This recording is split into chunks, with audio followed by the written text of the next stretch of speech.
What's going on, all right? It's Afro Think Tank. Africa will not be left behind in this robotic revolution. I want you guys to know this. Africa will not be left behind in this robotic revolution. All right, that's going to free up a lot of time for humanity to be able to do the creative things that they want to do, or to be able to do things they couldn't do without the assistance of robots, including AI. Right? We're literally moving into the Star Trek. We're going to Star Trek. We're on our way. Right? And Africa is not being left behind. I know a lot of the media, a lot of the propaganda that you see is that Africa is still stuck in the 1700s, right? They're not developing, they're not doing this, they're not doing this. That's what the white media will have you believe. That's what you see on your TV. That's what's pushed to you in your algorithm, so you can still believe that Africa, there's no hope for Africa. Right? The only time they ever talk about Africa when there's a war, when some politician that they sponsor is doing something corrupt that they like, because they want that politician to do that thing, but they pretend like, oh, look at those politicians. While, when the camera turn off, they're like, yeah, keep it up. Doing a good job. Thank you. Supporting white supremacy over there. Puppet. Right? And we got a lot of politicians in Africa that are anti-intellectual. There's been plenty of heads of state that can't even read. All right? That never been to school. All right? They don't know shit. Right? They don't know how to modernize. They can't advance themselves. Right? And when they see technology, when they see intellect, when they see something they can't understand, they think it's spookism. Right? They think you're crazy because they don't understand it. But what's crazy is they're so uneducated that they can't understand it. They're looking at gold and they think it's shit.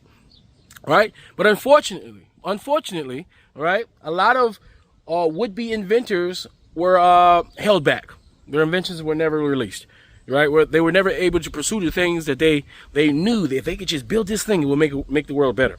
Right, but luckily, despite that, there's many Africans that made it through, that fought through the cracks, that broke those walls. You see, a lot of the emerging technologies that you see that's coming out in the West, a lot of these robots are being built by us, Africans. We're not getting the credit for it because we're the cog in the machine of AI and robotics. Right, but there's some that said, you know what, I'm gonna do it for myself this time. And Africa is saying, yeah, we're going to do it for ourselves this time. It's not just China. And by the way, China's leading the way because they got a government that does shit. All right. That's the thing. The West, our governments are meant to fight and move slow. They got a government that does shit. They just make shit happen. So China is leading the way in AI and technology. America's right behind it, real close in the area of technology. But Africa is right there. Africa is right there, building and developing, not just building and developing robots and AIs based off the white Western world or Chinese systems, but building their own systems, right, to operate their own robots and AI. Because when are we going to have AI be able to interpret every African language so that we can move about Africa and not have to worry about learning every language when we can have a robot do it for us? Why don't we have that?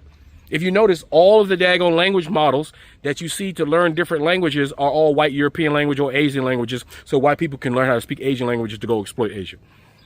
If you look at all the places, right, where the languages have been completely rendered and terminated so that you can go ahead and go back and forth with interpretation, you notice there's a lot of African languages missing. You may have like 2 African languages. You'll have Kiswahili. They can't deny Kiswahili, and maybe another one, right? But you don't have Yoruba, Igbo. You don't have the languages of West Africa on there, and we need to have that. And AI and robotics are going to do all that for us. But we in the building, y'all. We've always been in the building. Matter of fact, we built the building. We built the building. We built a lot of the technologies that have a lot of these AIs and robotics systems working today. I'm telling you, don't think that we black people are not involved in this shit just because when you turn on the TV, you see a room full of white people and four Indians. Okay, I know y'all know what I'm talking about. Y'all, anytime you see some technology, you see a bunch of white people, right? Balding, like they're all in 20s, but they bald, right? Because they stressed the fuck out, right? And a couple Indian people in there. You think those are the smart people, but they don't show you the black guy in the black people all the way in the back, even though they put them in. They don't even be in the damn picture, or the black people be working while they taking the picture. All right, so yeah, don't think we're not in the building. Right, and we can do it for ourselves. We need our own black AI from our perspective, so the AI can render the information we need from a black perspective. So AI, African AI, can talk about African history, African culture, African things, African architecture, African politics from our perspective, and not from their perspective all the time. Anyway, you guys tell me what you think in the comment section. It's Afro Think Tank. Learn something, teach something. I'm out. What's going on, everybody? This is Afro Think Tank. I have some wonderful news. And that news is the continent of Africa are building their own AI systems for the future. You see, right now everybody's using, Chat GPT. I'm using Chat GPT, Claude, Grok. That's the Nazi one. Grok's the Nazi one, and various other AI systems, right? And all these are built by very few companies. There's only a few companies that can afford to build these models. But the good thing is when China released their AI large language model, right? It was open source, right? So now anybody can build their own AI systems and models themselves, which is great. So China has opened up AI for everybody when the Western world, right? The same characters, they try to keep AI in control of just a few rich white dudes who are heir apparents of billions of dollars from their parents, right? From exploitation of the world. All right, that's who they are. We got to keep in mind that they're, just like they're rich people got children, and a lot of these rich people give children their money, right? Because of their children, right? So we have a whole class of rich white Europeans who have the money to finance their ideas, right? So they can go and build a multi-million-dollar corporation because they have the idea to do it. They can go build AI systems and engines and go to space and have space, but they have that discretionary money to be able to throw something at their passion. Unlike the majority of humanity who have great ideas, they just don't have the money to push those ideas into the forefront, right? But Africa, right, and its emerging economies are making sure that they don't get left behind in the AI revolution, because it's the AI revolution in robotics that's going to propel, that's going to fire Africa off into economic prosperity, and is going to bring a lot of people out of poverty. And I encourage all African people to become familiar with AI tools. Just remember when Google first came out and everybody was afraid of Google, like, dang, you could just type anything in there and find anything. It was amazing, right? And there were people who were saying, oh, don't use Google. They were actually saying that you should go to the library. Real researchers go to the library, right? When the modern day person was using Google, right? They were shaming them from using the latest technology. Now you got people shaming people for using AI, using Chat GPT, using Claude, using Nazi Grok, using all these emerging technologies that it's inevitable. This is the future. This is where we are. All right. But then you still got the old head saying, why are you using Chat GPT? It's because, and usually those people, they barely got Google. They barely started on Google, and we already got Chat GPT. And Chat GPT is a tool, right? Yes, some people abuse it, just like they abuse Google. Just like you used to abuse your library card when you didn't take your goddamn books back after you got them, right? Some of y'all still got them books in your houses. Anyway, Chat GPT can be used as a tool to enhance your research capability and to organize your thoughts into a readable, digestible format. Right? Don't rely on it. Don't lean on it too heavy, but use your own mind. You ought to keep yourself sharp, but use that tool to make your productivity even more efficient. All right. But anyway, I just wanted to bring this to you. You guys tell me what you think about this in the comment section. It's Afro Think Tank. Learn something, teach something. I'm out. AI is about to change the world, and it's going to make areas like Africa incredibly rich in the next couple decades. I want to explain to you why that is, and why AI is going to benefit Africa at the expense of Europe, China, and even America. First, let me start you guys off with an analogy. If you're watching this on Instagram or TikTok, does it matter where you're watching it from? If you're watching it in Africa, or you're watching it in Europe, or you're watching it in China or America, it's generally going to be the same experience. But why wouldn't that just apply to manufacturing as well? So let's say I have to set up a factory, and the factory is going to be entirely autonomous, and it's going to be run by AI with minimum human interactions. Why would I set up a factory in Europe, China, or America when the raw resources are right there in Africa? Why wouldn't I just set up there where I'm going to have less of a tax liability, where I'm not going to have to ship the raw materials as far, and where I can add value as close to the source as possible? A naysayer may say that this isn't possible because Africa doesn't have the infrastructure, energy capacity, and I would say to those people, you're probably living in the 1990s, because Africa has been doing some amazing things with their transportation infrastructure, energy infrastructure, and now more and more countries are making plans to develop nuclear energy on the continent, which is going to put the energy production in Africa at or above what's available in the Western world. And this is a question a lot of people are going to have to ask, because the jobs and the advantages that the Western world and that China have had for the past couple decades are going to disappear overnight. It doesn't matter whether you have so many engineers or whether you have so much of an established infrastructure if a computer is just going to be doing all of those jobs anyway. In the next couple decades, if a company is trying to take resources out of Africa and manufacture it in another part of the world, I don't know how they're going to be able to compete with a company that is adding that value domestically in Africa. It's going to be a replay of what we saw in the 1990s when companies that didn't embrace Chinese manufacturing quickly found themselves going out of business. Now, there might be some questions about whether or not AI being introduced to Africa is going to be a good thing for everybody, and that's a question that we're going to have to figure out over the next couple decades. But I want to know what you guys think. Have you been looking at AI, and are you considering how it might change your country for the better or for the worse? Let me know in the comments below. And as always, if this video provided value to you, give me a like and a follow. That really helps out my channel, and I will see you on the next video. The African Union created a framework called the Continental AI Strategy. The question is, do we want to remain consumers or producers? It says AI has huge potential to change African economy and culture dynamics. The strategy focuses on people. It has 5 main areas and 15 policy recommendations. The first core idea is to make sure AI helps African people, schools, and businesses. This fits with the African Union Agenda 2063 plan to improve lives everywhere in Africa. It focuses on farming, healthcare, and schools. It also looks at keeping our continent safe. But there are risks though. AI can and is already affecting the environment and spread lies. For example. The plan sounds great on paper, to be honest, but making it happen is hard. AI can help Africa grow, but it doesn't depend on AI though, it depends on the people. But now the question is, how can we integrate AI if we haven't addressed the Africa's most urgent problems yet? The situation in Congo, for example. Is the thing. There's something happening in Africa right now, and it's much bigger than people realize. Africa is starting to build its own artificial intelligence, its own AI. Not just use it, but build it. For example, Kenya is working with other global partners to develop what is called sovereign AI.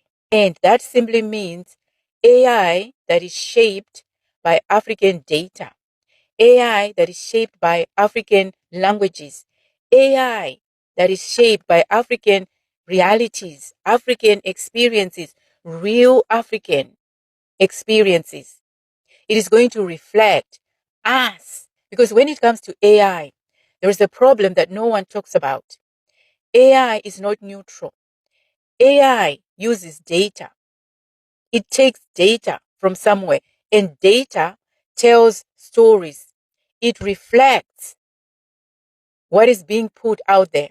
And if Africa is not building its own systems, if Africa is not telling its stories in ways that can be captured by AI, guess what?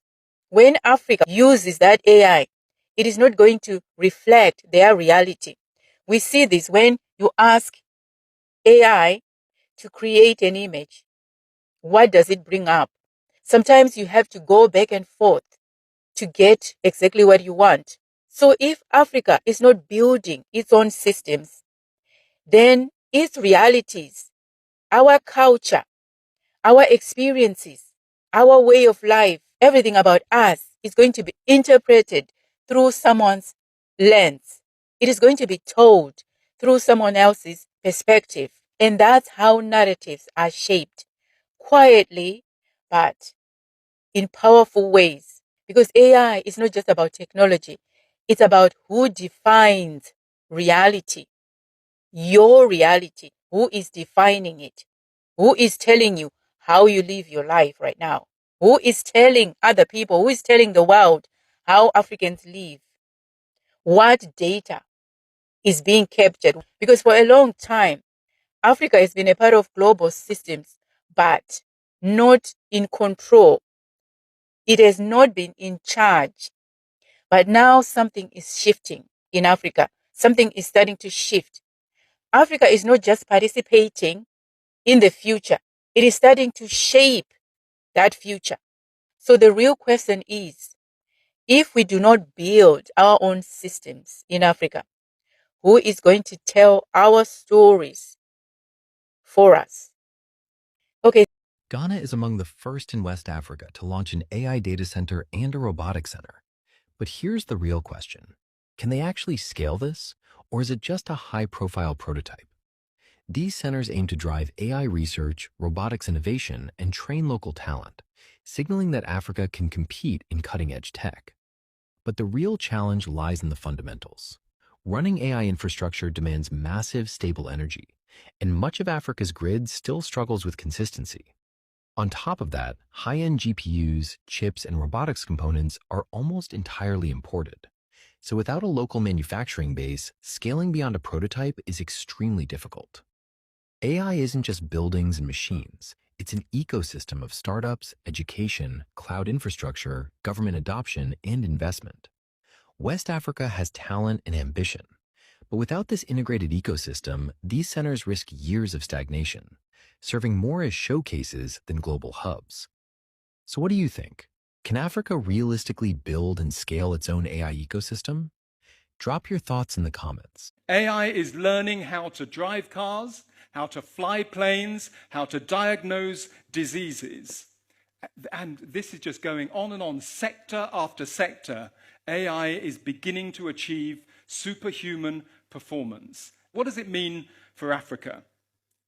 AI will touch every industry, from finance to farming. We are on the start of the fourth industrial revolution. The starting gun has been fired, and I'll be very, very honest with you. Right now, Africa has not even lined up on the start line.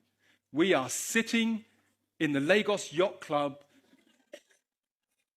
drinking crude oil from champagne glasses, patting ourselves on the back at how clever we are. Meanwhile, South Korea has committed nearly $1 billion to its AI industry. China has said it is going to create an AI industry of $150 billion over the next 20 years. Where is the Pan-African billion-dollar investment in AI? Where are the thousands of young people who are training to be machine learning specialists, data scientists, AI specialists? The jobs that we love, those jobs will be swept away over the next 20 to 30 years because AI can do it faster, cheaper, better than you can. All those jobs will be lost in time like tears in rain. They will be gone. The start of the fourth industrial revolution. And the beauty of that is that nobody knows how it's going to play out. No country anywhere in the world has an inbuilt advantage. It's nothing to do with the resources you have in the ground. It's to do with what's in your head. Therefore, Africa can play at this game just as well as any other country. When we need to transform to a new Africa, we need to transform to a smart Africa, we need to transform to an intelligent Africa. An interesting poll that I saw the other day, and I was shocked by this, is people in Africa generally have a more positive attitude towards artificial general intelligence than people in the Western world. Yeah, because people in Africa had to deal with racism for a long time. You see you, my man. And that was man-made intelligence. You see you, my man. Try artificial. Aha. Aha. Ngena lapho. But I think Eugene is the other half of my brain. You know when people are like your left brain, right brain, I'm like, Eugene. But it's true. No, Yes. but it's exactly what you're saying, Yes. right? It's interesting how people who have assumed that the intelligence will be built around them and their histories and their pasts now think that that same technology will go on to do to them what they did to others. Yeah. But then the people who were only on like the receiving end in recent history of a thing go like, oh yeah, any maybe change is good change. they could be like, maybe this will work. Yeah, because it also puts us in an equal footing. I look at wars the same. Oh, damn, I didn't think about that. Yeah, because you don't know, I don't know. Let's see what this thing can do for AI us. would be the white people of everyone. Yes, yes, yes. Yeah, bana. Oh, hey. Hey, bana. Fakalana. Because that. Hey. You want? I do. You noticed I was feeling a little. She wants a dip. Who taught you to hate the texture of your hair? Who taught you to hate the shape of your nose? Who taught you to hate the color of your skin to such extent that you bleach? Who Who taught you to hate yourself from the top of your head to the soles of your feet? Before you come asking Mr. Muhammad, does he teach hate? You should ask yourself, who taught you to hate being what God gave you?